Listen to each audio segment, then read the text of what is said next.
Muito bem, o seminário Os Novos Caminhos da Engenharia 2021 é uma realização do AECE, tem o patrocínio do CREA-RS e apoio do SENGE. Dando prosseguimento às atividades programadas para esta tarde, falaremos agora sobre os desafios da disrupção tecnológica. Para mediar esta palestra, convido ao palco o senhor Marco Antônio Capel Ribeiro, diretor do SENGE, Conselho Técnico Consultivo, foi diretor técnico da CE e do SEBRAE.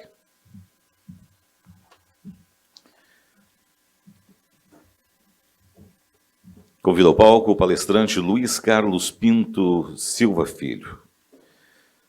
Luiz Carlos, secretário de Inovação da Prefeitura de Porto Alegre, engenheiro civil formado pela URGS, possui pós-doutorado pela University of Leeds, é professor titular da URGS, coordenador do Pacto Alegre, membro do Conselho Superior da Fundação de Amparo à Pesquisa do Rio Grande do Sul, FAPERGS, e do Conselho de Ciência e Tecnologia da FIERGS. Também é membro do Conselho Estratégico da Zona de Inovação Sustentável de Porto Alegre, do Conselho do Parque Científico e Tecnológico Zenit da URGS e do Conselho Municipal de Ciência e Tecnologia CONCERT. É coordenador do projeto CAPES Fulbright de modernização do ensino de engenharia na Universidade Federal do Rio Grande do Sul. Convido ao palco neste momento o senhor Jorge Jaldi. Jorge Jaldi, superintendente de Inovação e Desenvolvimento da PUC do Rio Grande do Sul e do Tecnopuc. Tem doutorado na área de Sistemas de Informação pela URGS e pós-doutorado pela IASP, Associação Internacional de Parques Científicos e Áreas de Inovação, na Tsinghua University da China e Universidade de Málaga. É professor titular da Escola Politécnica do Programa de Pós-Graduação em Ciência da Computação da PUC do Rio Grande do Sul. Também possui experiência em gestão de ciência, tecnologia e inovação nas áreas de negócio, de impacto social e ambiental, ecossistema de inovação, parques científicos e tecnológicos e interação universidade-empresa-governo. Convido ao palco também o palestrante Gustavo Borba. Gustavo Borba, diretor do Instituto para Inovação em Educação da Unicinos.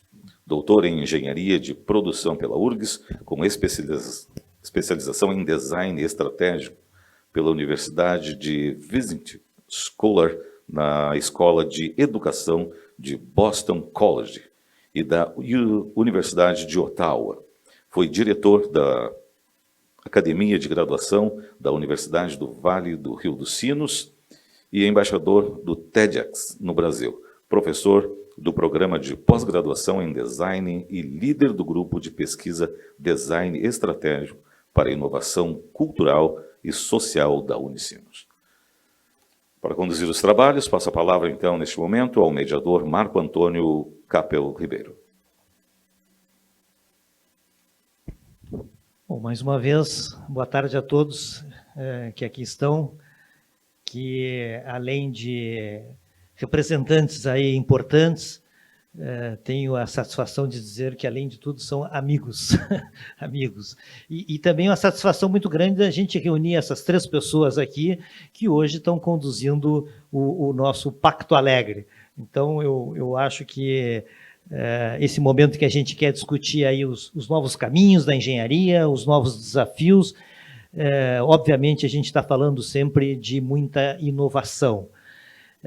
Pela manhã a gente teve uma visão das indústrias, né? A gente teve aí três abordagens colocando os desafios principalmente da indústria 4.0, a chamada 4.0. E agora, claro, a gente quer também ter esse olhar da academia, e esse olhar assim, bom, hoje, mais que a academia, vocês representam aí uma parcela significativa da sociedade, conduzindo esse projeto tão importante aí para a cidade. Bom, para começar, a gente tinha colocado aqui o Luiz Carlos, que, além de secretário de inovação da cidade de Porto Alegre, desafio que ele assumiu há pouco tempo, tem uma longa trajetória na Escola de Engenharia, onde foi diretor por muitos anos, e, obviamente, com a sua experiência, o seu currículo, tem muito a nos dizer aí sobre esses novos caminhos, novos desafios. A gente colocou aí as questões dos novos tempos disruptivos que a gente está enfrentando. Por favor, fica contigo aí, se você quiser aqui usar o púlpito.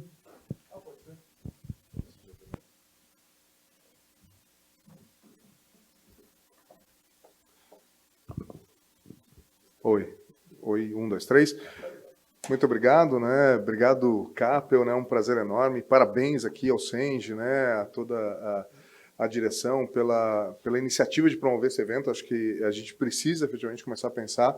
Tivemos algumas janelas de oportunidade muito interessantes, né? Como tu falaste do Pacto Alegre, da maneira como a gente está articulando forças, né? Para apostar na inovação, no empreendedorismo e com isso construir uma nova economia.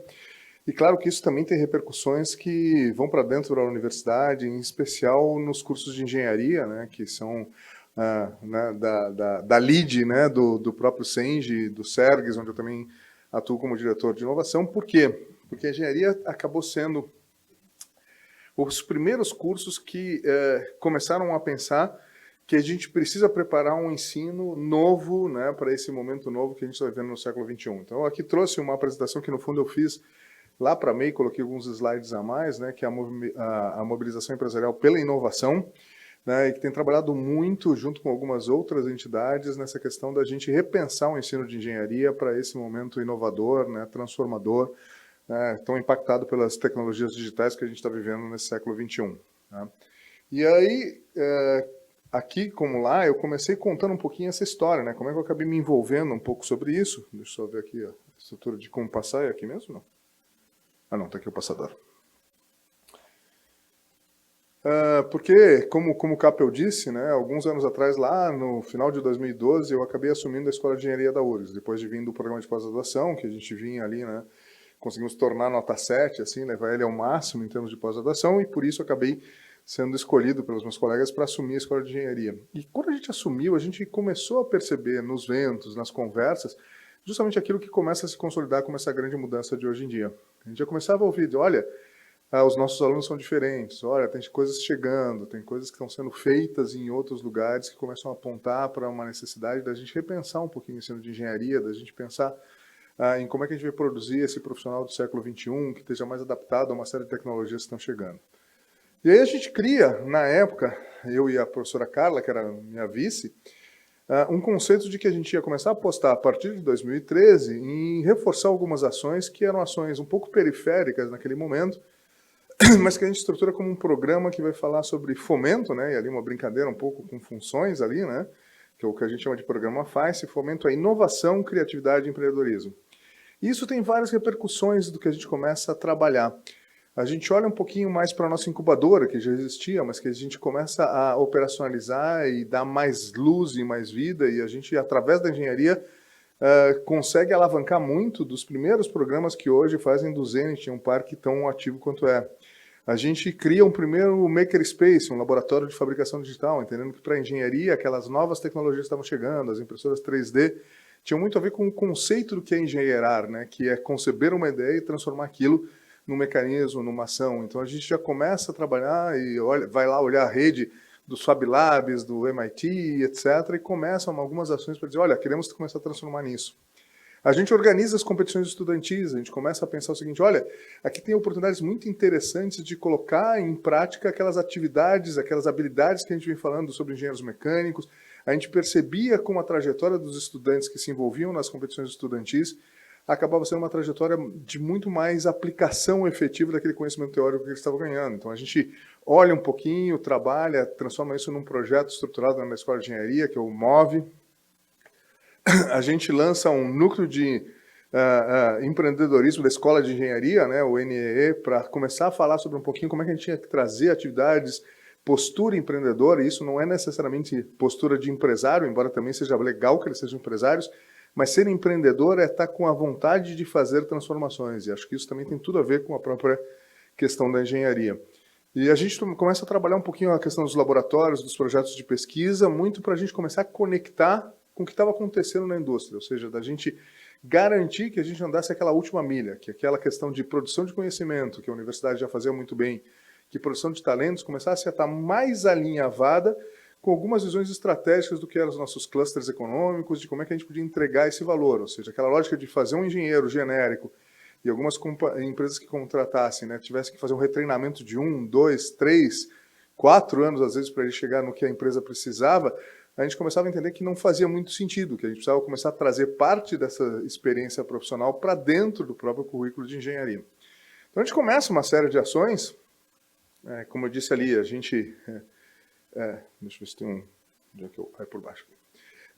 A gente trabalha muito a questão da incubadora tecnológica Este, e no momento que a gente retoma o prédio centenário, que né, de alguma forma é um prédio histórico, a gente decide colocar a incubadora dentro do prédio para simbolizar que a gente estava justamente olhando para o passado e respeitando todos aqueles anos, mas ao mesmo tempo sinalizando que aquilo era uma tendência de futuro. Eram alguns simbólicos que a gente começava, né? Aqui tem alguma ideia do que foi o Life, né? Então a gente pega lá, reforma lá um subsolo, lá começa a trazer as primeiras estruturas ali, né? De uma maneira quase silenciosa, mas a gente começa depois a estimular que algumas disciplinas começassem a levar seus alunos, começassem a utilizar aquela lógica do conceber, do fazer a modelagem efetiva em 3D, e isso começa a dar bastante certo. Essa reestruturação aqui dos conjuntos estudantis, hoje, sobre um grande grupo, e a gente começa a potencializar, né? Ou seja, dizer assim, ó, nós estamos apostando aqui, isso aqui não é uma coisa, né, um programa de fim de semana dos estudantes, isso aqui faz parte da nossa estratégia de ensino, a gente reconhece isso como coisa importante dentro de uma formação mais completa dos alunos. A gente dá muita margem, né, para uma iniciativa que alguns alunos começam a ir para fora, e eles veem isso acontecendo em universidades internacionais, trazem como ideia da feira de oportunidades. E o que é bacana? A gente não organiza a feira de oportunidades, a gente disponibiliza o prédio, a gente dá suporte, e os alunos vão lá, conversam com as empresas, trazem as empresas, definem o que é importante, e a gente tem toda uma trajetória de formação de estágios, né, de empresas que se acostumaram a negociar diretamente com os alunos para poder estar lá fazendo prospecção de talento nas feiras de oportunidades. Incrível, né? A gente dá suporte a alguns movimentos e a gente começa então a aprender que às vezes a gente não precisa planejar tudo, que a gente tem que aproveitar a energia que já está no próprio ecossistema. O Engajamec é uma movimentação dos alunos para dizer, nós queremos começar a valorizar e queremos fazer projetos de recuperação, inclusive, da infraestrutura física da universidade. Isso vai se refletir de alguma maneira na criação do primeiro fundo de endowment, né, que é criado por ex-alunos que saem da engenharia, vão trabalhar no mercado financeiro e dizem, olha, essa oportunidade da gente ter o fundo de endowment que tanto alavancou as universidades internacionais aqui para a gente poder fazer investimentos, né, a partir dos egressos das universidades, na maioria das condições, é toda formulada, e de novo, a gente ajuda, a gente dá suporte, a gente mostra que a instituição está respeitando e celebrando aquilo, mas a gente dá o protagonismo e a possibilidade de criação aos estudantes. E a própria questão de que a gente tinha uma empresa júnior quando a gente assumiu, e a gente sai com, né, praticamente todos os cursos de engenharia tendo empresas júniores, e uma explosão de empresas júniores que não só ocupa, né, 13 empresas júniores na escola de engenharia, mas que produz 20 empresas júniores dentro de Porto Alegre, e todo um movimento hoje muito ativo. Ou seja, tudo isso aqui, de alguma maneira, a gente não sabia exatamente o que a gente estava desenhando, a gente tinha o conceito geral e a gente foi pegando as oportunidades, começando a entender o que funcionava dentro dessa lógica de que a gente precisa ter um ensino um pouco mais extensionista, um pouco mais voltado para a prática efetiva, né? E, inclusive, um desafio que foi nos primeiros anos, né, eu entrei assim, logo tive uma daquelas, né, trotes que tinha lá a cabeça de porco, né, ou os estudantes cantando músicas ali na frente da psicologia, que, digamos, hoje não seriam muito aceitáveis, assim, da engenharia, e comecei a ter uma pressão, pô, segura teus estudantes lá, de o que eu vou fazer, né, o trote está estabelecido, e a gente começa, então, a pensar, quem sabe a gente abandona a lógica de trote e trabalha um programa de acolhimento, porque a gente sabia que muitos estudantes chegavam e eram jogados na universidade, entendeu? E diziam, ó, descubra a universidade. E a gente começa a trabalhar o contrário, e a gente percebe que é o seguinte, muitos vêm com uma ilusão do que é ser engenheiro. Aí tu bota o cara numa aula de matemática, que o cara vai simplesmente trabalhar com conceitos e etc., tu quase que mata aquela vocação, né? O cara tem que ter uma resiliência brutal para esquecer o sonho, né, que fez ele botar o xizinho lá, né, e ficar 2 anos trabalhando só ferramental. Então a gente começa a fazer não só reforçar muito as disciplinas de introdução à engenharia, como a gente já lança os estudantes logo que eles entram num desafio. Como é que tu torna a URGS mais sustentável? E a gente tinha um pouco de medo, né? Cara, os caras não sabem nada ainda. Eles estão vindo agora, eles não aprenderam nada, não passaram por nenhum curso. Mas a qualidade dos projetos que eles conseguem montar só com a disposição de buscar, procurar, colocar, e a gente entende que tem um potencial aqui que a gente subestima. Esses caras têm muito mais criatividade e a gente, na realidade, até segura isso quando a gente tenta demais colocar eles dentro só da forma acadêmica. Eu preciso que eles aprendam cálculo e matemática, sem dúvida, mas eles podem fazer mais. E a gente começa a descobrir isso em exercícios como esse do acolhimento, né? E a gente trabalha muito com o ecossistema da própria URGS, que começa a evoluir, né? A incubadora, a CDTEC, as outras incubadoras, a evolução do Parque Zenit, que depois, né, sobre a gestão do Marcelo e agora da Roberta, né, realmente se afirmam. E a gente trabalha com o Empreender e a gente começa a estimular os alunos e mostrar para eles que eles têm carreiras de empreendedorismo já desde o início do curso. E a gente estrutura isso com o Sebrae e trabalha de alguma forma. Bom, e aí a gente chega numa outra provocação, e é engraçado como essas coisas foram acontecendo, né? Como eu disse, a gente tinha o conceito, mas a gente foi sendo provocado.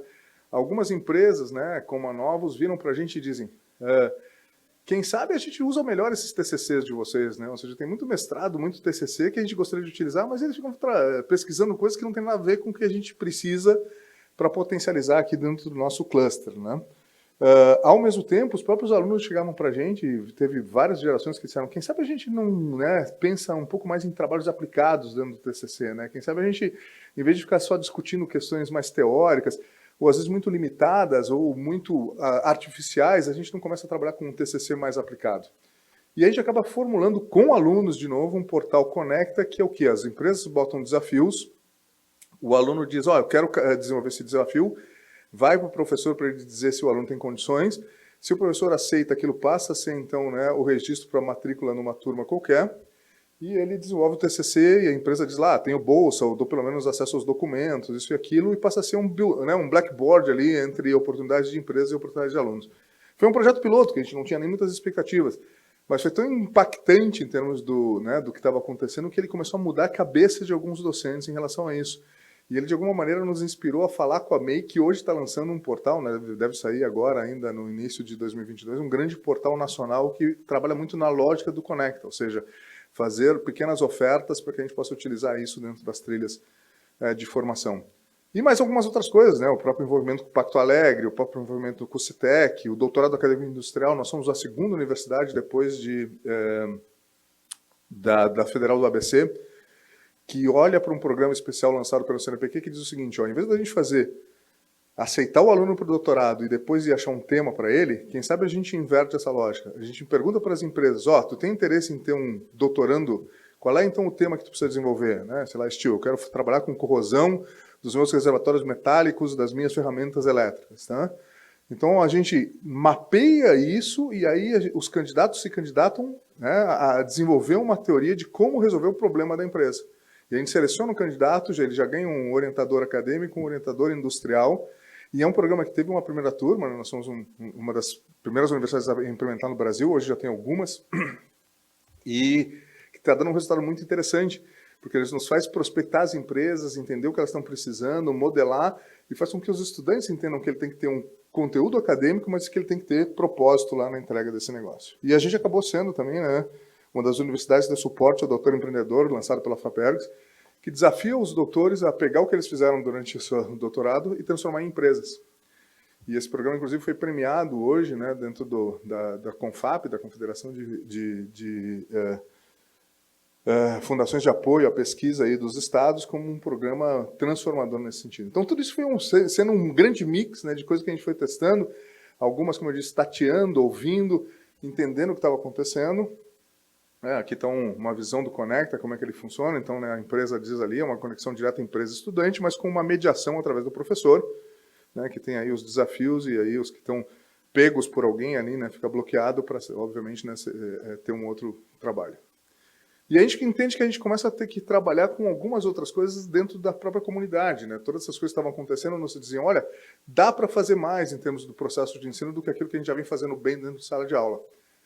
Mas, às vezes, para algumas dessas coisas que a gente quer fazer, a gente tem que, e ouvindo de novo o que estava acontecendo, né, em termos mundiais, a gente tem que reformatar a relação estudante-professor e a gente tem que reformatar os próprios espaços de ensino para eles serem um pouco menos, né, aprisionantes de alguma forma, né? Ou seja, para a gente mostrar de alguma forma que a gente estava querendo quebrar aquela relação, né, de oratória, né, em que a gente precisava durante muitos anos disso, né? Muitas vezes lá, né, durante muitos séculos, o professor era a única maneira que um estudante tinha de chegar ao conhecimento, né? Mas no momento que a gente tem a internet, no momento que tu pode assistir os melhores cursos do MIT ali, começa a se colocar um pouco, né, antagônico a essa lógica de que eu preciso necessariamente estar ali só através do professor entregando conteúdo. Eu tenho que ter o professor muito mais como um condutor do raciocínio, da lógica, da crítica. A gente talvez esteja muito mais com um problema de excesso de conteúdo hoje em dia, e aí a gente precisa desenvolver os mecanismos de crítica que é esse conteúdo, como é que eu analiso se esse conteúdo tem valia ou não, porque eu tenho muito ruído também nessa produção de conteúdo hoje, né, por todos os cantos da internet, do que eu tinha antes. E eu preciso que o estudante assuma um pouco mais algumas daquelas atividades que a gente chamava de soft, que é como é que aquele cara defende as suas ideias, como é que aquele cara trabalha em grupo, como é que aquele cara trabalha em equipes multidisciplinares. Porque era isso que ele ia ter que começar a fazer nas empresas, e a gente saía com um excelente profissional, mas muitas vezes sem essas habilidades. Então o cara podia fazer um baita num projeto, mas ele nunca sabia apresentar aquilo numa reunião de gestores, entendeu? Ou seja, ele ficava lá escondido no cantinho dele e muitas vezes subutilizado por causa disso. Então a gente trabalha um pouquinho mais, né, e a gente começa a tentar ver, olha, se está acontecendo isso em todo mundo, o que a gente pode fazer aqui para experimentar um pouquinho esses novos espaços? Eles dão, de fato, né, oportunidade para que a gente possa trabalhar de forma diferente, e a gente começa algumas salas, né, que a gente chama de multiuso, algumas delas com televisões, para a gente poder fazer, inclusive, um programa piloto que a gente fez, em que estudantes da URGS trabalhavam com estudantes de 8 universidades internacionais em projetos numa mesma disciplina, mas com turmas totalmente internacionais. Isso dá uma vivência, uma maturidade para esses estudantes totalmente diferente. Claro que a gente precisa instrumentalizar eles, a gente precisa ter bom acesso de internet, eu preciso ter algum domínio de inglês, então começa a mostrar coisas que a gente vai ter que trabalhar na base, porque senão a gente vai excluir parcelas importantes dos nossos estudantes se a gente não der para ele a capacidade de se relacionar com esse tipo de coisa. E a gente começa a trabalhar também a questão dos docentes, né? A gente traz uma série de oficinas que vão falar para os estudantes e vão falar para os docentes. A gente faz oficina de Lego, a gente faz oficina de Design Thinking, para que os próprios docentes comecem a entender o que é isso tudo que está sendo falado e como é que eu acabo costurando isso dentro do meu processo de ensino, que ainda tem que garantir que eu ensine o básico, né? O cara tem que saber saindo do cálculo, o cara tem que saber saindo resistência dos materiais, mas dá para fazer isso de uma maneira que seja mais aplicada, de uma maneira que tenha mais sentido para o estudante, que seja mais engajante, que desenvolva outras habilidades ao mesmo tempo. Então a gente já estava muito bem posicionado, né? E a gente foi buscar, obviamente, né? A melhor maneira é aprender com os outros, né? Então a gente fez um monte de visitas, né? Seja o INSPER, seja a Federal do ABC, né? Fomos olhar o programa INGE 200 que estava sendo desenvolvido lá na Federal de Minas Gerais, que já tinha vários dos valores que a gente estava trabalhando. A gente prestou muita atenção em tudo que estava acontecendo dentro, aqui está escrito ABS, mas está errado, aqui dentro da BENGE, né? Da Associação Brasileira de Ensino de Engenharia. A gente olhou muito o que estava acontecendo na MEI e toda a questão das DCNs que estavam sendo discutidas, e a gente foi visitar, tipo, JWEL, que é um centro de ensino de engenharia internacional feito, né, no MIT.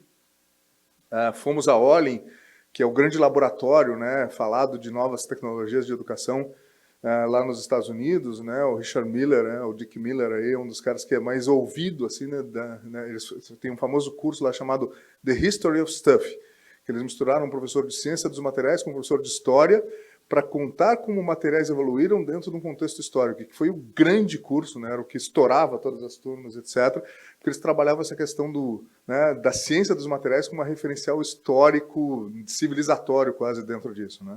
Mas qual é o grande desafio que eles tiveram para isso? Não cabia tudo ciência dos materiais, né? Se eu pegasse lá o meu cálice e tentasse dar tudo de ciência dos materiais, não sobrava o tempo para a história.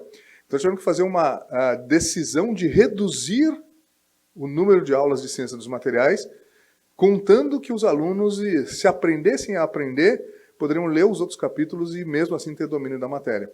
Isso é um teste de conceito importante desse curso, e eles provam depois, né, ou seja, por algumas avaliações, de que os alunos estavam tão engajados e gostavam tanto do conteúdo que, mesmo que não foi ensinado explicitamente em aula, mas estava lá dentro do contexto que era ensinado em ciências dos materiais, os alunos absorviam pelo menos no mesmo nível e muitas vezes superior aos alunos que tinham tido aula de estudo. Então, são coisas interessantes da gente começar a perceber, né? Essa nossa obsessão pelo conteúdo. Se eu não der o conteúdo, cometi um pecado mortal. Essa geração inteira de engenheiros vai sair com defeito intelectual porque faltou uma aula de resistência aos materiais. Talvez não seja tão sério assim como às vezes a gente pode sentir, né?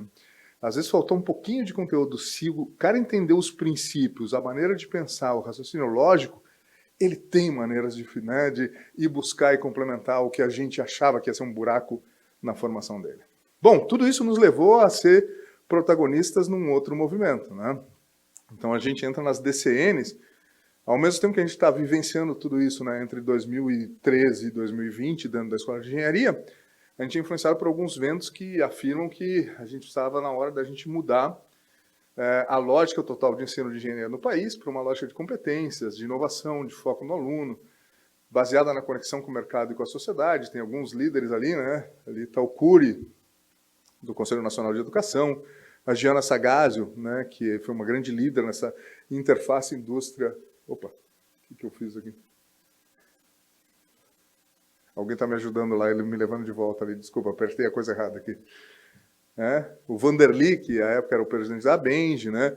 Os Cobenges, ou seja, tem uma série de coisas, esses documentos saem a portaria do CNE e dizem, olha, engenharias vai ser por onde a gente vai começar a revolucionar o ensino no país, com uma lógica diferente do que a gente vinha tendo até agora.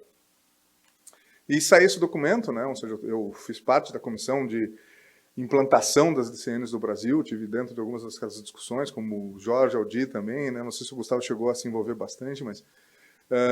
e aí esse documento, de alguma forma, traz algumas das diretrizes, né? E bota um pano assim, de aviso às universidades, olha, tem coisa mudando estruturalmente, comece a se preparar. E aí tem algumas coisas que aparecem ali, por exemplo, né? A questão das competências, que vai aparecer um pouquinho mais, a questão da inovação acadêmica, diretrizes curriculares de engenharia que passam a mudar e que deveriam ter sido implementadas esse ano, foram atrasadas um pouquinho, né, por causa da pandemia e de tudo mais, mas todos os cursos de engenharia do país vão ter que se adaptar a esta nova lógica das DCNs, né? E a questão é, se adaptar de uma maneira, né, de pintura, digamos, do que tu já está fazendo, né? Ou seja, muito mais estética, ou se adaptar estruturalmente. Quem se adaptar estruturalmente pode ter uma chance revolucionária de realmente pensar seu ensino. Vai ter gente que vai ter que pintar, né? Porque quando bater o prazo ali, vai ter gente que não vai dar tempo de estruturar tudo. Mas eu vou falar justamente no finalzinho o que a gente está fazendo na URSS, porque a gente acabou entrando num grupo que, em contato com as universidades americanas, está fazendo todo um trabalho. E aí entram 8 das principais universidades brasileiras, a Unicinos também está nisso, né, do grupo das 8, que estão fazendo um trabalho muito grande de fazer um projeto piloto de implementação das DCNs. Tá? Mas, assim, então, só passando para não trabalhar, né, ou seja, assim, tem uma série de coisas interessantes, currículo e carga horária, né, ou seja, a lógica da grade, né, que muitas vezes é citada como muito mais aprisionando do que libertando, ela muda para toda uma lógica de construção do currículo a partir das competências, né? Isso muda completamente a maneira como a gente constrói um curso, né? Tem experiências muito interessantes que já estão acontecendo, de começar, a partir das competências, decidir que tipo de disciplina tu tem que ter, como tu constrói aquela disciplina entre disciplinas diferentes e como tu constrói o currículo a partir dessa lógica do que tu quer que o teu aluno entregue. Então, ao contrário de que muitas universidades que dizem, eu tenho um bom professor de cálculo, bota cálculo no currículo. Eu tenho um cara agora que veio, o cara fez um doutorado fantástico em, sei lá, né? Ou seja, uso de drones de engenharia. Tem uma disciplina de uso de drones de engenharia. Na verdade, nossos currículos foram sendo criados a partir de uma matriz mínima, né, que era obrigatória para todos os cursos, e das oportunidades que a gente tinha, dependendo do nosso corpo docente. Muito poucos currículos foram estruturados a partir do que a gente queria entregar com a competência dos alunos, né? A verdade um pouco é essa, né? Claro que a gente tinha, às vezes, professores muito bons, e dentro daquele contexto eles iam adaptando, né, o currículo para que a gente, de fato, entregasse. E a URGS tem orgulho de ter entregado excelentes engenheiros para o mercado. Mas eu não diria que a gente, de fato, construiu um currículo baseado olhando no tipo de engenheiro que estava de saída. Talvez lá no fundo, lá no início, né, quando os PPCs de cada curso foram feitos. Mas a gente, ao longo do tempo, perdeu um pouco essa conexão entre o que eu estou ofertando e que tipo de engenheiro eu estou criando, de alguma maneira, né? E eu acho que as DCNs nos forçam a reavaliar um pouco isso, né? A questão da avaliação, ela deixa de ser uma avaliação de nota para avaliar competências, que é uma coisa que a gente não tem nem ainda muita trajetória de como fazer, né? E mais do que isso, as DCNs nos dizem que a avaliação tem que ser continuada, que eu devo começar a avaliar ele no início da aula e que eu devo, ao longo do tempo, ir trabalhando, né, puxando ele para cá ou para lá, seja em termos de experiências e tal, para que ele vá desenvolvendo as competências que ele ainda está com dificuldade. Então isso muda completamente minha relação, que é o seguinte, eu vou à sala de aula, eu aplico o conhecimento, quem aprendeu, aprendeu, no final das contas eu faço uma prova, Vamos ver quem é que... Claro que isso funciona bem. Na URGS, inclusive, a gente tem 15% que, mesmo o professor sendo ruim, o cara vai aprender e vai passar e vai sair bem na nota, né? A gente tem gente tão boa dentro da universidade que não importa muito o docente. Tem uns 15% que tem dificuldades, né? Ou seja, muitas vezes estruturais e de base, e tem uns 60% que vão ser muito influenciados pelo professor, de alguma forma, não 60%, 70%. É esses daí que a gente está dizendo, olha, não podemos deixar eles se adaptarem à disciplina. Eu vou ter que ter uma postura muito mais ativa de entender como eles vão me entregando coisas, como eu vou monitorando isso e como é que eu posso eventualmente ter um comportamento ao longo da disciplina que aumente minha taxa de aprovação, né? DCNs na prática. O desenho das competências e não dos conteúdos. Eu não preciso ter uma disciplina com resistência dos materiais. Eu preciso desenvolver no cara conhecimento sobre materiais. Pode ser em 2 ou 3 disciplinas, mas eu tenho que chegar em algum momento e dizer assim, essa competência está desenvolvida, e aí entram umas outras escalas que a gente não estava acostumado a trabalhar, num nível mais básico, eu preciso que esse cara domine essa competência num nível mais intermediário, eu preciso que ele domine num nível que ele possa projetar aquela competência. Eu preciso, para alguns cursos, que o cara use teoria dos materiais, ou conheça os materiais, e em alguns outros eu preciso que ele formule materiais.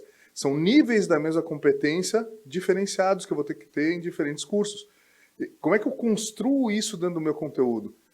Isso significa o quê? Ter alguns cursos e ter algumas experiências dentro desses cursos que estejam me garantindo que ele vai chegar na construção dessa competência. É muito complicado, né? Porque ele é completamente diferente de como a gente evoluiu nos nossos currículos, e dá muito trabalho, mas é possível, né? Isso que está sendo demonstrado, de alguma maneira, nesses projetos pilotos, né? E aí a gente vai trabalhar com habilidades, com atitudes atreladas a conhecimento, né? Então eu preciso ter algum nível de conhecimento, mas eu preciso trabalhar muito atitudes, e aí vem todos os soft skills, né? Em relação a isso.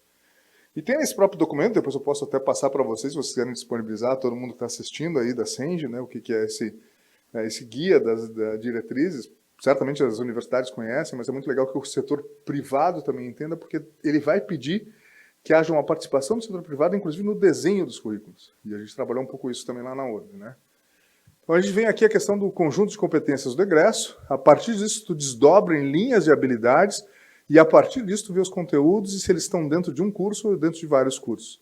Então tu começa a construir o currículo a partir do que tu está entregando, e não mais do que tu é possível a partir do teu corpo docente ou a partir da tua matriz curricular já histórica, né? Bom, e os próprios espaços de aprendizagem, não vou aqui, né, citar todo o relatório, que é longo, né, mas assim, eles trabalham com espaços presenciais, com espaços virtuais, com espaços remotos, né, ou seja, em que a gente está trabalhando, inclusive, a lógica de laboratórios remotos. A gente começou a olhar um pouco na URGS, como é que o cara pode fazer exercícios em laboratórios que são virtuais, né, mas que têm respostas como se fossem mecanismos reais ou laboratórios biológicos reais. A questão dos itinerantes, tirar o aluno da sala de aula, e a questão dos colaborativos, né? Então, como é que a gente vai transformando a nossa sala de aula para ela conseguir atender essas diferentes dimensões aqui, e inclusive permitir uma outra dinâmica de trabalho em grupo qualificado, que não é aquela dinâmica de auditório que a gente estava acostumado a trabalhar, né? E aí tem algumas coisas aqui, né? Ou seja, potencializando a questão dos alunos, né? Ou seja, ela vai falar muito da extensão, e eu lembro que, paralelamente às DCNs, a gente tem uma outra decisão que força todas as universidades e cursos de engenharia a ter um conteúdo de extensão da ordem de 20%. Isso significa que esses alunos vão ter que trabalhar, seja dentro das disciplinas, sejam em atividades de extensão específicas, essa saída para ir olhar um pouco o que está acontecendo no mercado, né? Isso é super interessante. Em alguns cursos internacionais a gente viu alunos, né, fazendo gestão, por exemplo, engenheiros florestais fazendo gestão de florestas reais que eram da universidade. Em outros casos a gente está vendo alguns alunos realmente se envolvendo em projetos de empreendedorismo ou de criação de novas tecnologias dentro de empresas. Então a gente tem aí um potencial, né, dessa extensão muito grande. Ele pede que a gente una mais graduação e pós-graduação. Como é que eu vou fazendo, né? Ou seja, trazendo muito daquele caráter mais criativo da pós-graduação para dentro da graduação. Ele fala muito nessa interação com o mercado. Como é que eu ouço o mercado, né? Inclusive, eu tive em algumas reuniões de universidades na Flórida que a gente tinha um board lá que se reunia a cada 2 meses, que os empresários diziam, não, peraí, o software que a gente tem que utilizar para cálculo estrutural é esse aqui, porque esse é o que está sendo utilizado pelo mercado, etc. E a universidade se abria para eventualmente considerar isso como algo que ela precisava levar para dentro do seu curso. Algo que aqui a gente trabalhou sempre, era muito mais uma iniciativa pessoal de algum docente que tinha contatos do que uma coisa institucional, né, de ter mecanismos para que essa interação se estabeleça. A questão do acolhimento, né, que felizmente a gente já estava andando um pouquinho aqui, né, e a questão da gestão do aprendizado, da gente efetivamente olhar um pouco essas curvas de aprendizado, inclusive o aprendizado do curso o aprendizado do aluno ao longo do curso inteiro, né, e não só numa disciplina isolada, né, ou seja, não é um acúmulo de A's e B's, ver se aquelas habilidades e competências estão sendo desenvolvidas, inclusive através de várias, né, disciplinas ou cursos diferentes. E aí tem uma série de outras coisas aqui, de novo, eu vou passar porque eu já devo estar um pouco estourando aqui, né, mas eu tenho lá a questão do planejamento pedagógico, da avaliação institucional, né, da avaliação da aprendizagem, da regulação, do ensino, pesquisa e extensão, das teorias de aprendizagem que, né, falam sobre novas maneiras de eu trazer e trabalhar conteúdo, né, muito mais ativas, que a gente chama de metodologias ativas, a inovação na educação e o empreendedorismo. E aí isso vai conectar com muito que o Jorge certamente vai dizer, de que a gente vive um momento de inovação e empreendedorismo super forte e que isso tem que se refletir de alguma maneira, né? Senão os estudantes vão estar saindo da universidade com um radar completamente diferente daquilo que a gente está falando, seja como ambiente, seja como governo, seja como empresas, né? Então é um potencial revolucionário, dá muito trabalho, então tem que começar a se trabalhar agora. Precisa ter apoio institucional para isso, né? Ou seja, porque as transformações vão mexer com algumas acomodações que existem, né, no sistema. Né? Então eu preciso ter, assim, os diretores de escolas, eu preciso ter os reitores dizendo, ó, é por aqui, né? E os bons exemplos têm que ser divulgados para que a gente possa, né? O Unicinos fez um trabalho fantástico, por exemplo, no curso de Engenharia Civil, que é o que está, inclusive, dentro né, das 8 universidades. Acho que a gente deveria sim promover, e talvez Serges e Senge possam nos auxiliar em relação a isso. Eu já fui muito demandado por outros colegas aqui, dizer, cara, por que a gente não reúne um grupo maior de outras universidades? Porque vocês estão muito expostos a isso, seja Unicinos, seja URGS. Mas a gente podia rapidamente fazer uma rede gaúcha de mudança, né, que pegue Santa Maria, que pegue Fevare, que pegue FURG, e a gente compartilhar um pouco melhor o que a gente está aprendendo com esse programa, assim, para que a gente possa levantar mais rapidamente a barra para todo mundo. Acho que isso é uma ação muito interessante que a gente poderia pensar em fazer, para fazer essa mesma estrutura que a gente está fazendo em inovação, do fazer conjunto. Então, só rapidamente, né, o projeto PMG, eu fui na época eu era diretor, então fui o gestor principal do projeto, mas a gente ganhou o nosso projeto com base no curso de engenharia de produção, que era o curso melhor para fazer isso, né, porque a gente já tinha muitos talentos inovadores e empreendedores nesse curso, então eu diria que a gente teve a lição de casa mais simples, né? A USP ganhou, por exemplo, no curso de Química, a Federal do Rio de Janeiro ganhou no curso de Materiais, que eram muito mais tradicionais do que era a nossa engenharia de produção, né? A Unicinos ganhou na Civil, que é bem tradicional, mas eles já tinham feito alguma lição de casa, então talvez a gente tenha entrado com uma certa vantagem sobre as demais universidades desse grupo dos 8, né, de alguma forma.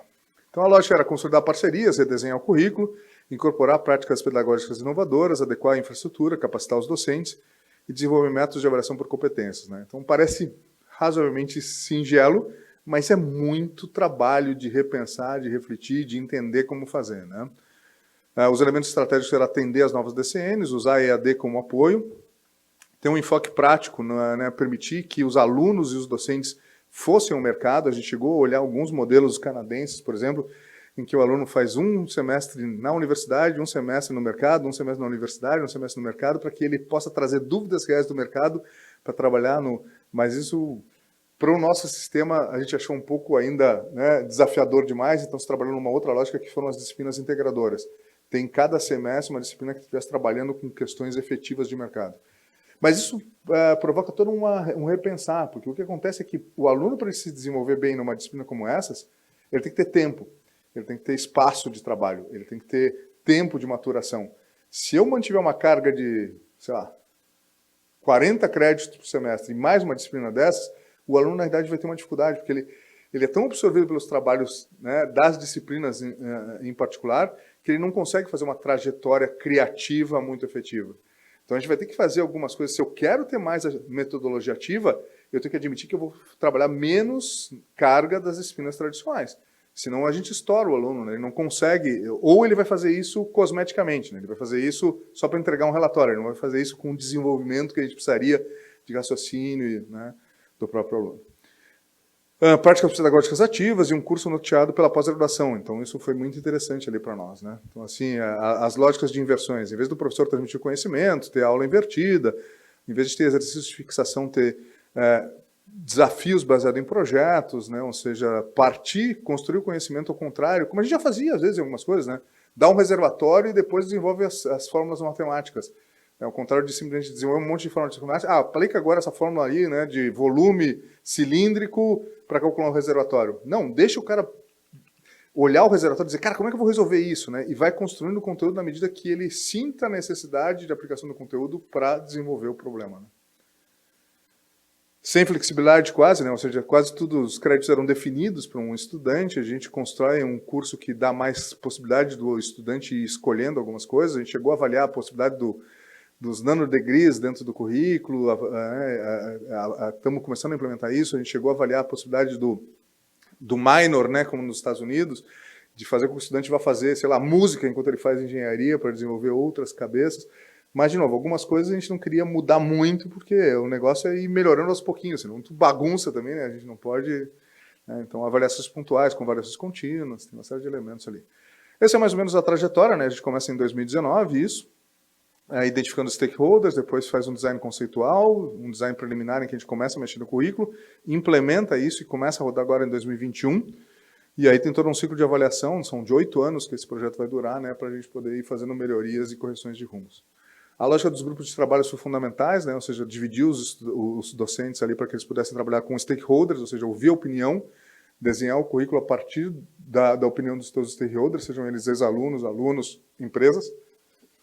Um grupo de currículo que trabalhou muito para poder entender essa lógica do currículo por competências, para entender como é que a gente avalia competências, constrói tudo isso dentro do currículo. A organização de viagens, para a gente poder fazer essas interações, né, e troca com os americanos. A gente criou um Board of Advisors, 3 professoras, né, de universidades top que ouvem todas as propostas daqui, dão sugestões, opiniões, trazendo um pouco que essa experiência americana. O teste com novas práticas pedagógicas, já dentro da sala de aula, a questão de infraestrutura para poder, né, provocar essa lógica de que mudou as coisas. Né? Tem muito essa questão de, cara, quando a sala é diferente, tu já pensa que a coisa vai ser diferente, tu libera um pouco a criatividade, né? Tu quebra o modelo mental. E a questão das publicações e relatórios que estão sendo feitos. Então aqui eu vou passar mais rápido. Alinhamento com o stakeholder foi super importante, especialmente ouvir, né, ex-alunos. Foram grupos que deram um resultado super interessante. A gente ouvia egressos, eles chegaram lá, começaram a redesenhar, dizer o que estava errado.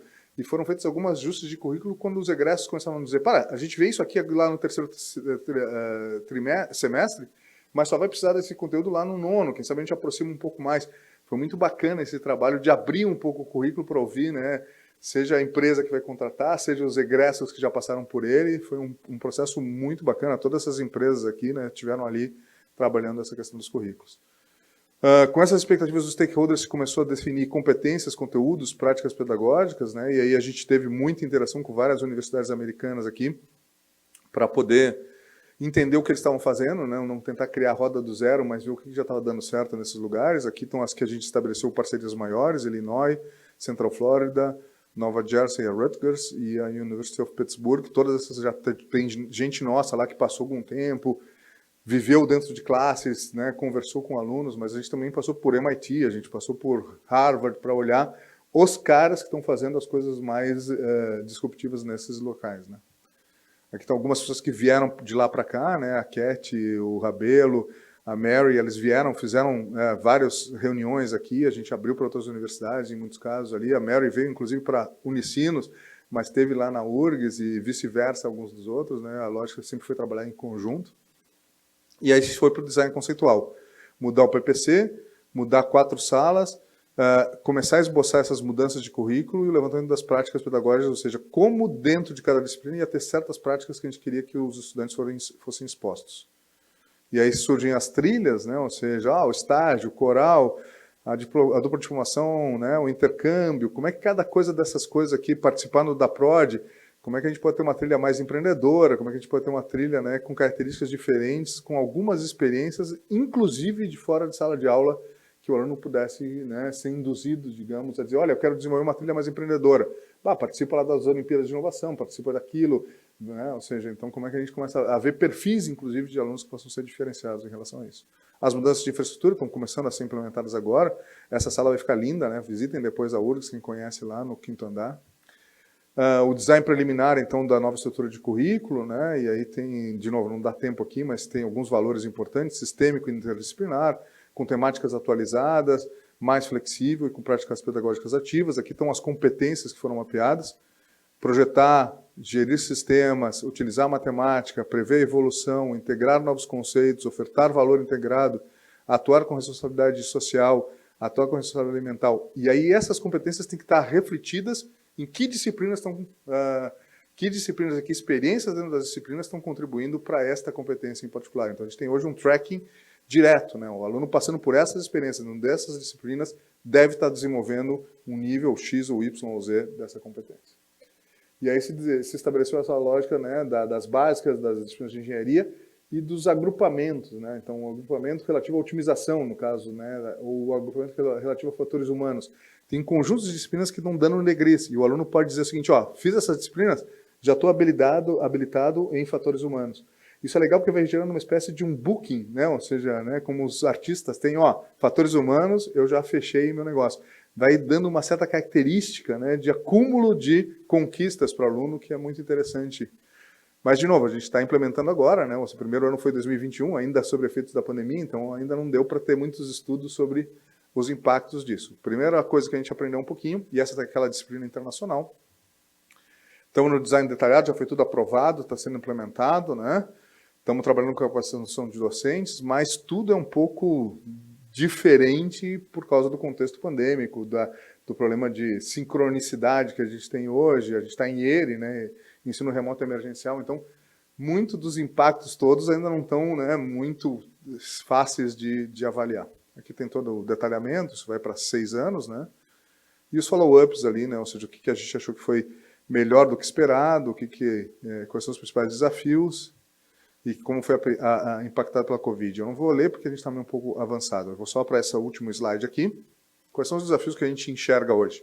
A mentalidade. Ou seja, todas essas mudanças provocam o docente, o discente e a própria instituição a pensar estruturação de currículo, designação de professores, o uso da extensão e a avaliação de uma forma diferente do que a gente vai fazendo. Então, quebrar a mentalidade, né, da inércia é super importante. A adaptação de alguns docentes à aprendizagem ativa. Cara, é muito mais trabalhoso, demanda que o docente não seja tão condutor, né, e que ele seja muito mais facilitador. Nem sempre é fácil, né, os nossos docentes não foram treinados para isso e nem vivenciaram isso, porque às vezes a gente nem treina eles para ser docentes, mas eles pelo menos vivenciaram classes, né, eles emulam aqueles bons professores. Aqui a gente está pedindo para eles fazerem algo que eles nem vivenciaram, muitas vezes. Então a lógica de alguns mecanismos de docente ensinando docente, né? Ou seja, de fazer oficinas entre docentes é extremamente importante. A gente tem algumas amarras burocráticas e legais, algumas coisas que a gente queria fazer, a própria legislação da URGS não deixava a gente fazer, que era dar mais flexibilidade. Então a gente ainda está trabalhando um pouco para ajustar o framework, né? A avaliação interna e externa, né, que também é pedido pelas DCNs, tem que ser feita de uma maneira muito com quem entende. Então a gente está falando muito de fazer uma avaliação, né, entre as próprias 8 universidades, porque se eu te chamar um avaliador típico do INEP, ele não vai nem entender o que a gente está fazendo, né, e a importância de algumas coisas. Comunicação e alinhamento das expectativas universidade e sociedade, né, seja, né, como stakeholder, seja como provedor de desafios. Algumas disciplinas a gente teve que ir lá para as empresas e dizer assim, cara, a disciplina é uma disciplina aplicada, eu preciso de desafios da empresa, os grupos vão trabalhar com desafios reais, me dá os teus desafios reais. Mas aí a própria indústria tem que entender, cara, como é que eu modelo isso que seja razoável para um curso, né? Não vou pedir para o cara desenhar um avião novo dentro de um curso, né? Então, qual é o tamanho do desafio que faz sentido, né? Tenha capacidade acadêmica, tenha complexidade suficiente para poder ter um resultado interessante dentro de um ciclo de disciplina. E principalmente, né, manter, ou seja, agora que a gente mudou, tem que manter durante um tempo para a gente poder, né, avaliar todo o impacto disso, mas a gente vê com excelentes perspectivas, estão bastante entusiasmados e acho que a gente está começando a contaminar outras engenharias e a gente espera que em breve toda a universidade. Acho que era isso mais ou menos para falar um pouco da minha parte ali, né, das transformações que estão acontecendo, dos caminhos que se avizinham.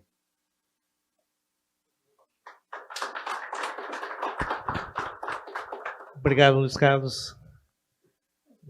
Eu certamente já teria várias perguntas, mas eu imaginaria que talvez depois da apresentação dos 3 participantes do painel e colhendo algumas perguntas que vierem do pessoal que está nos assistindo, a gente consegue fazer um debate mais amplo.